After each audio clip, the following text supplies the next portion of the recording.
All right, welcome back, everyone. Today we're going to be talking hockey. More specifically, we're doing a deep dive into the return of Patrik Laine. It's a comeback story that's got a lot of people excited. Yeah, no kidding. This is a guy, right, who was drafted second overall back in 2016, known for his just incredible goal-scoring ability. But the thing is, his journey back to the ice with the Canadiens, it hasn't exactly been smooth sailing. No, it hasn't. What really stands out to you about, I guess, all the things that happened before this comeback? Well, one thing that's really important to keep in mind is this isn't just about like a physical recovery. Right. Linnean's been out for over a year now, 354 days to be exact. It all started with that knee sprain during preseason. Oh, right. Yeah. Which, I mean, almost ended his season before it even began. Wow. But on top of that, there's the mental side of things, too. Oh, You yeah. know, he spent some time in that NHL-NHLPA player assistance program, which, helps players with a whole bunch of different personal challenges they might be facing. Yeah, absolutely. And that takes a lot of courage. It does. For any athlete to step away from the game like that. Yeah. Just to focus on their well-being. And I think the program itself it shows how the league is really starting to recognize how important mental health is, for their players. Absolutely. But now Laine's back and he's with the Canadiens. Mm-hmm. And I remember when they got him back in August. Yeah. They traded Jordan Harris and a second-round pick to Columbus to get him. Right. And there was just like so much excitement, about what he could bring to the team. And it was totally justified. Laine has shown just how good he can be throughout his career, especially when he was with the Winnipeg Jets. Oh, yeah. I bet you remember that amazing 44-goal season he had. What was it, back in 2017-18? Oh, yeah. Are you kidding me? I mean, he was basically unstoppable on the power play. That one-timer of his from the circle, it was legendary. Legendary. Yeah. That season was something else.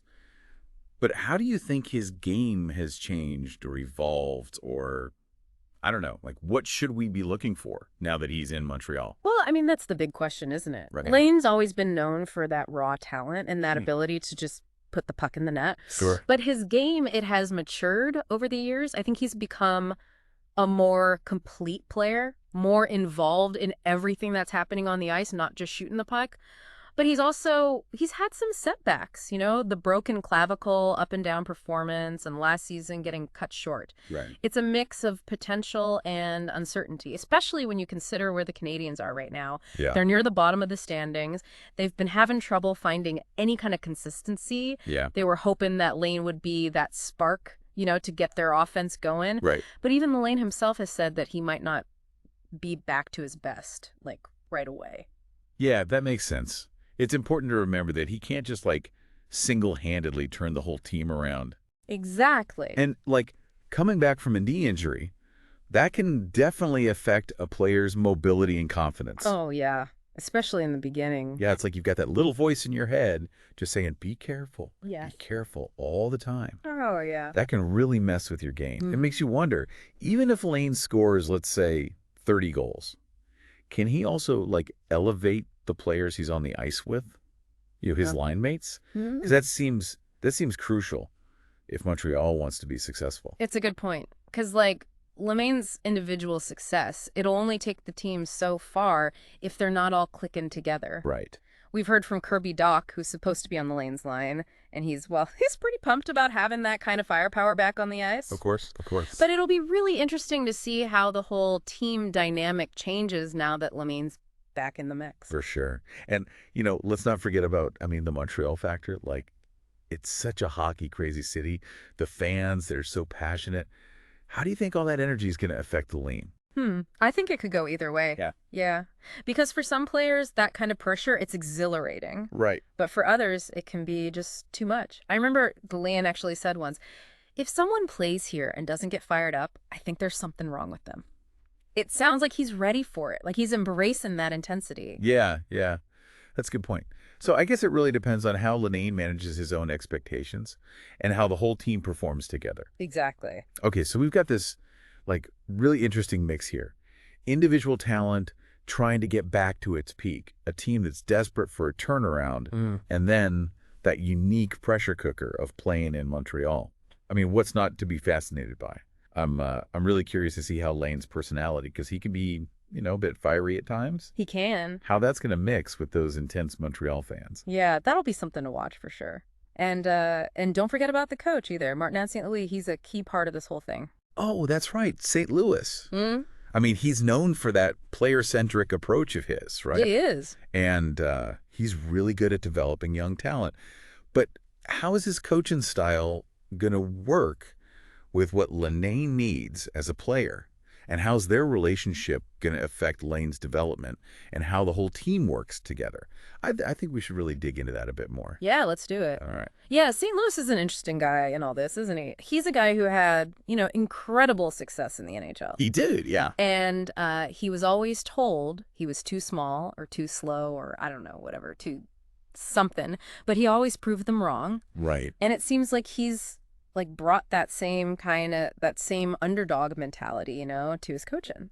Yeah, you can definitely see that in the way he coaches. Uh-huh. He's really good at connecting with players, I think. Yeah. On a personal level, like building their confidence and helping them reach their full potential, Absolutely. And I think that could be huge for Laine right now. Oh, yeah. Yeah. I mean, he's coming off a rough stretch. He is, yeah. Having a coach who gets it, who understands what it's like to go through tough times and come out on top, I think that could make a big difference for Laine mentally. It's funny because I was just thinking, I wonder if St. Louis sees a bit of himself in Laine. I mean, they were both like crazy talented offensive players who faced a lot of doubters and had to prove everyone wrong. It's kind of an interesting parallel, isn't it? That's a really interesting point. And St. Louis is known for something else, too. That emphasis on playing fast, that dynamic puck possession style of hockey. Oh, yeah. He wants his players to be creative out there. All right. Make some risks. Make things happen. Exactly. That sounds perfect for Laine. It does, doesn't it? And he's at his best when he's got that freedom to unleash that crazy shot of his and create those scaring chances. Right. But here's the thing. Yeah. St. Louis, he's also really tough on his players defensively. Oh, yeah. Yeah, he expects them to be responsible in their own end, back check hard, be reliable even when they don't have the puck. And honestly, that's something Laine struggled with sometimes in the past. Oh, okay. So that's going to be interesting to see how that all plays out. Can Laine buy into St. Louis's system and become, more of a well-rounded player? Right. Or is there going to be some friction between Laine wanting to be that offensive star and St. Louis demanding that defensive responsibility? It's the classic kind of battle, between a star player and a tough coach. But sometimes that tension, it brings out the best in both of them. It could be the thing that pushes Laine to really evolve his game and St. Louis to find new ways to use his talent. Okay, so we've got that coach-player dynamic to keep an eye on, but let's zoom out for a second. Talk about the team as a whole. Yeah. How do you see Laine fitting into the Canadiens lineup? What kind of impact could he have on their overall performance? Well, like we were saying before, the Canadiens really need some more offense. They've been having a hard time scoring goals. And Laine coming in, that could be a big boost for him. I mean, even if he doesn't score 40 goals like he did back in Winnipeg, right? Just having him out there, it's got to create more space for his line mates, right? Force other teams to change up their defenses. For sure. You can't just ignore a guy with a shot like his. Right. He's always dangerous. And that can open up all sorts of opportunities for the other guys on the ice. Yeah. Plus, there's that psychological impact, too. Oh, yeah. Having a guy like Laine back, that can give the whole team a lift. It can make them believe they can, compete with anyone. Absolutely. It can be really inspiring for the other players. Makes them want to step up their game, take more chances, have more confidence in themselves. And that kind of shift in mentality, that can be a big deal for a team that's been struggling. That's a good point.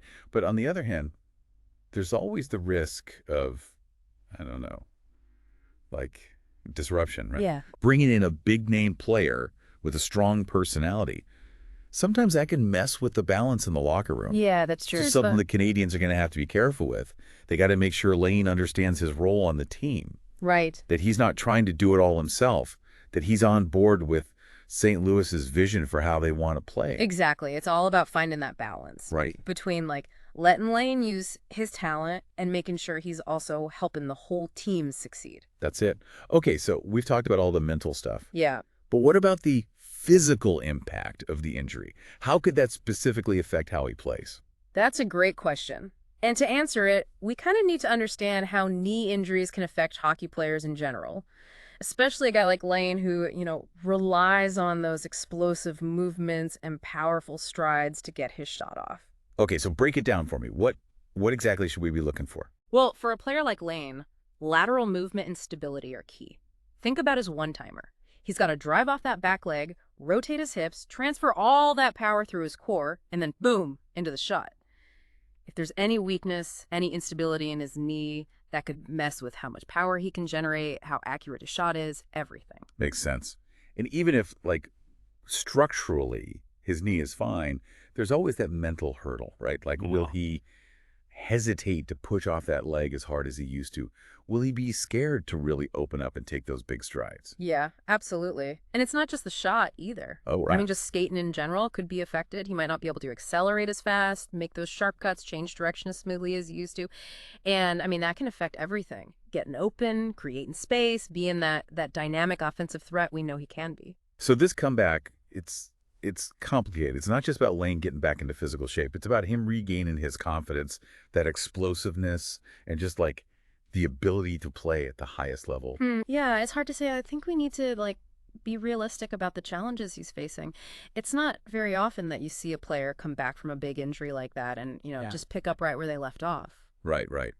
So patience is going to be key here. It'll be interesting to see how St. Louis manages Laine's ice time at the beginning. Does he ease him back in, maybe start him on the third line, gradually increase his minutes, or does he just throw him right in there, hoping to jumpstart the offense? Well, I'm sure St. Louis has a plan. He's a smart coach. Right. He's not going to rush Laine back before he's truly ready. Yeah. But, St. Louis is a competitor too. Right. He wants to win, and if he thinks Laine can help even in a limited role, he's going to put him out there. So it's like this balance, right, between being cautious and seeing what Laine can do. And for the fans in Montreal, I mean, the excitement's got to be through the roof. They're ready for a winner, and they see Laine as like a potential savior. Oh, totally. And that's another part of this whole thing, the pressure of playing in a hockey-mad city like Montreal. Oh, yeah. That can be a lot for some players. It can go either way, right? Yeah. Like sometimes it pushes players to new heights, but sometimes it's just too much. Exactly. It'll be a big adjustment for Laine, for sure. I mean, he's played in Winnipeg, which has passionate fans, but in Columbus, well, it's not quite the same, is it? No. Nothing quite like Montreal. Those fans, they know the game, they're passionate, and they expect results. They'll love Laine if he delivers, but if he doesn't, well, let's just say they'll let him know. Yeah. Another challenge for Laine to deal with. But you know what? I think he actually thrives on that kind of pressure. Yeah. He's always had that swagger, that confidence, like he knows he's one of the best in the world. Yeah. And when he's on, there are very few players more exciting to watch. Absolutely. When he's playing his game, he's just unstoppable. Those shots, those hands, the way he can just take over a game. It's electric. It really is. Yeah. But let's bring it back to our listeners. They've been with us on this deep dive into Patrik Laine's return. What are the main takeaways here? What should they be looking for as the season goes on? Well, I think the biggest thing is just remembering that this comeback, it's complicated. It's about physical recovery, mental strength, adapting to a new team and a tough city, finding his place within the coaching system, and maybe even rediscovering what it means to be Patrik Laine. Yeah, it's a story that's definitely not finished yet. We've talked about his potential impact on the Canadiens, his relationship with St. Louis, the challenges of coming back from injury, and the pressure of playing in Montreal. But in the end, it's really up to Laine to, write the next chapter. Yeah, that's what makes sports so great. It is. You can analyze it, you can speculate, but the players, they're the ones who decide how it all goes. They are. So to all our listeners out there, keep following Laine's journey this season. Don't just focus on the stats, the goals, the assists. Pay attention to how he's moving, how he interacts with his teammates, how he handles the pressure. You might be surprised by what you see. And as you watch, ask yourself, what does success really mean for Patrik Laine this season? Is it all about individual achievements, or is it something more? Like finding his passion for the game again, his place on a new team, and proving that he can still be a force in the NHL? Those are great questions to think about because at the end of the day, this is a story about so much more than just hockey. It's about resilience, second chances, the human spirit. And we can't wait to see what happens next. Yeah. Thanks for joining us for this deep dive.